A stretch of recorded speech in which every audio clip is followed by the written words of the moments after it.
नमस्कार, Ram Ram.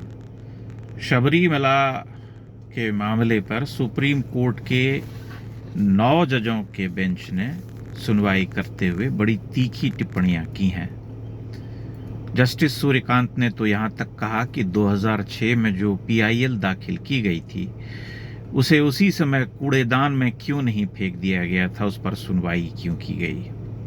Public interest litigation के नाम पर जो ये याचिका दाखिल की जाती है उसके ऊपर भी बड़ी तल्ख टिप्पणियां की गई कि ये पॉलिटिकल पावर, पैसा, इंटरेस्ट लिटिगेशन हो गया है और जिसे जो मन में आता है, जब इच्छा होती है एक पीआईएल दाखिल करके कुछ भी जो है अदालत में चला आता है, उन सब पर क्यों सुनवाई होनी चाहिए। न्यायालय ने यह भी पूछा, क्या आप मुख्य पुजारी हैं, आपको ये अधिकार मतलब कहाँ से प्राप्त होता है कि शबरीमला में जो पूजा पाठ की परंपरा रही है, जो विधान रहा है, उस पर आप प्रश्न खड़े करें। आपके ध्यानार्थ यह बता देना आवश्यक है कि इंडियन यंग लॉयर्स एसोसिएशन नाम का एक संगठन है, उसकी तरफ से ये पीआईएल दाखिल की गई थी, जिसके अगुवा थे नौशाद अली। आप नाम पर ध्यान दीजिए।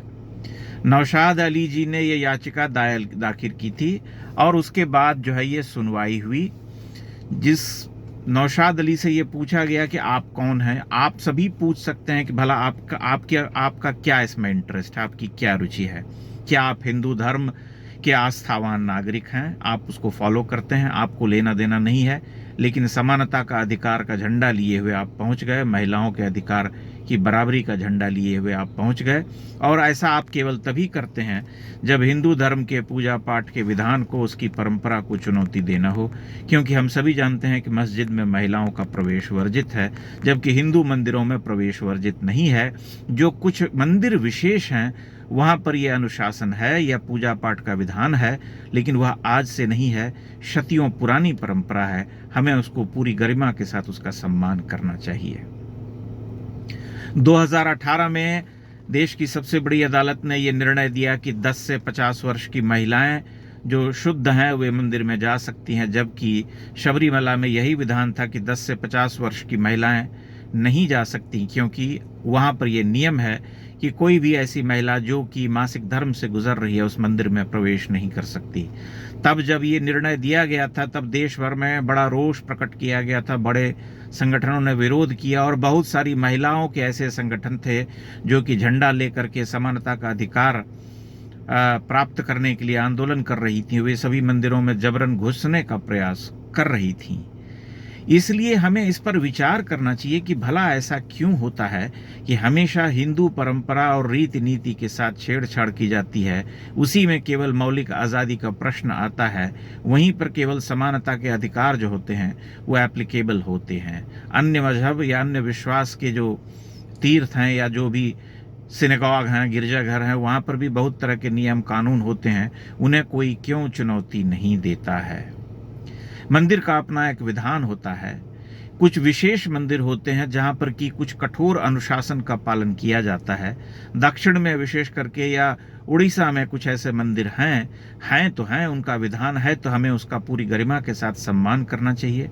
जबकि इसी देश में हजारों लाखों की संख्या में मंदिर हैं, वहाँ तो कोई रोक टोक है नहीं, सभी जाते हैं, न महिला न पुरुष, न जाति न धर्म, कोई पूछता भी नहीं है, चले जाते हैं लोग दर्शन करने के लिए, कोई रोक टोक नहीं है। आप वहां क्यों नहीं जाते हैं? लेकिन आपको उसी मंदिर में क्यों जाना है जहां पर कि सदियों से इस परंपरा को माना जा रहा है और उसे निभाया जा रहा है। मैं यहाँ दिल्ली में रहते हुए बहुत सारे ऐसे मंदिरों को जानता हूँ, जहाँ जाता हूँ, दक्षिण भारत के द्वारा संचालित मंदिर हैं, वहाँ पर स्पष्ट रूप से यह निर्देश लिखा रहता है कि गर्भगृह में छोटे बच्चों का प्रवेश वर्जित है। छोटे बच्चे यानी 1-1.5 वर्ष के जो बच्चे हैं उनका प्रवेश गर्भगृह के भीतर नहीं होता है। वह इसलिए नहीं होता है क्योंकि वे बच्चे अबोध होते हैं, उन्हें अपने मलमूत्र पर नियंत्रण नहीं होता है, वे संज्ञान नहीं ले सकते। अगर उन्हें छोटे बच्चे को पेशाब आया तो वे पेशाब कर देंगे और फिर जब वे गर्भगृह के अंदर पेशाब करेंगे तो वहाँ की जो पवित्रता है, जो शुचिता है, वह खंडित होगी। इसलिए ऐसा नियम कानून बनाया जाता है। अब कोई समानतावादी अगर झंडा लिए वहां चला आए और कहे बच्चे तो भगवान का स्वरूप होते हैं, उन्हें भला मंदिर में प्रवेश करने से या गर्भगृह में प्रवेश करने से कैसे रोका जा सकता है? तो इसका क्या उत्तर है? लेकिन समझने वाली बात यह है कि हमेशा इस तरह का वितंडा केवल हिंदू धर्म के तीर्थों और उसकी प्राचीन परंपराओं के सामने ही खड़ा किया जाता है। अन्य मजहब में इनकी कुछ चलती नहीं है, वहां पर इस तरह का कोई PIL दाखिल नहीं किया जाता है। मतलब ये हद है कि कोई नौशाद अली शबरीमला में जो परंपरा चल रही है उसे प्रश्न के घेरे में लाता है महिला के नाम पर।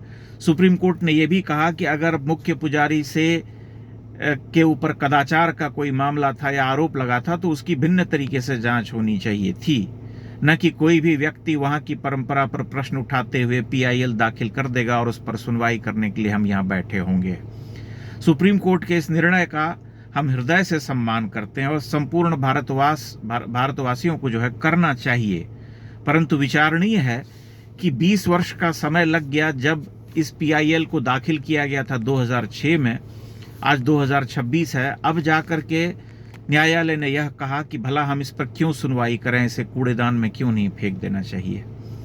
यही बात महत्वपूर्ण है कि हिंदू मंदिरों को, प्राचीन तीर्थों को उसकी पूरी सैंक्टिटी के साथ, उसकी पूरी परंपरा के साथ, उसके पूरे पूजा पाठ के विधान के साथ, पूरी रीति नीति के साथ उसका सम्मान होना चाहिए। अगर कोई मंदिर विशेष यह शतियों से इस परंपरा को चला आ रहा है कि वहाँ विशेष वर्ग की महिलाएं नहीं जा सकती, तो हम नहीं जा सकती, हमें इसका सम्मान करना चाहिए।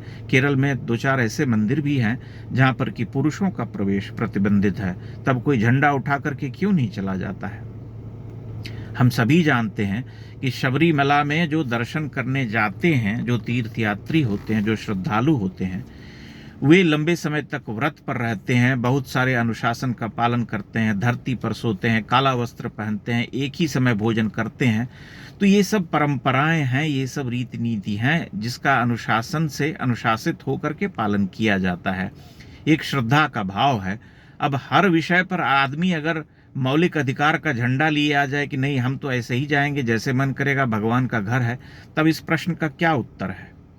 इसलिए भारत में इस पर गंभीरता से विचार होना चाहिए और इस तरह की जो PIL दाखिल की जाती हैं उसे इसी तरह से खारिज कर दिए जाने की आवश्यकता है जैसा कि इस समय किया गया और जैसी टिप्पणी सुप्रीम कोर्ट ने की, उन्हीं टिप्पणियों की आवश्यकता है। लोगों को ये समझना पड़ेगा कि मंदिर आपके शोध या आपकी प्रयोगशाला नहीं है जहां पर कि आप अपनी सुविधा के अनुसार जाएं, जब मर्जी करे चले जाएं, जो कपड़ा पहन के जाना हो चले जाएं, जिस भी आयु के हो चले जाएं, जैसा मन करे वैसा करें। कोई रिक्रिएशन सेंटर तो है नहीं। तो मंदिर का जो विधान है उसे तो हमें उसका तो पालन करना पड़ेगा। और देश में जैसा कि मैंने कहा कि अगर 100 मंदिर हैं तो वहां पर 98 मंदिरों में ऐसा कोई विधान नहीं है, खुला रहता है द्वार, कोई भी जा सकता है, आप वहां क्यों नहीं जाते हैं। लेकिन जो 2 मंदिर प्रतिबंधित हैं या शतियों से किसी परंपरा को चलाए हुए हैं, उसी को आप प्रश्न के घेरे में क्यों लाते हैं। अगर वह विधान है तो उनका अपना विधान है, उसका सम्मान होना चाहिए, पूरी गरिमा के साथ सम्मान होना चाहिए। इसलिए इस तरह के चलन को आगे बढ़ाना ठीक नहीं है और आधुनिकता के नाम पर, महिला स्वतंत्रता के नाम पर झंडा उठाए आगे बढ़ जाने वाली महिलाओं को भी विचार करना चाहिए कि ऐसा करना क्या ठीक है। क्यों नहीं हम उस परंपरा का सम्मान करना चाहते हैं जो परंपरा शतियों से चलाई जा रही है और कुछ मंदिर विशेष में उसका विधान है। मैं आशा करता हूं आप अपनी टिप्पणियां इस बारे में अवश्य करेंगे, अपने विचार अवश्य प्रकट करें और मेरे चैनल को लाइक और सब्सक्राइब भी करते रहें। बहुत बहुत धन्यवाद।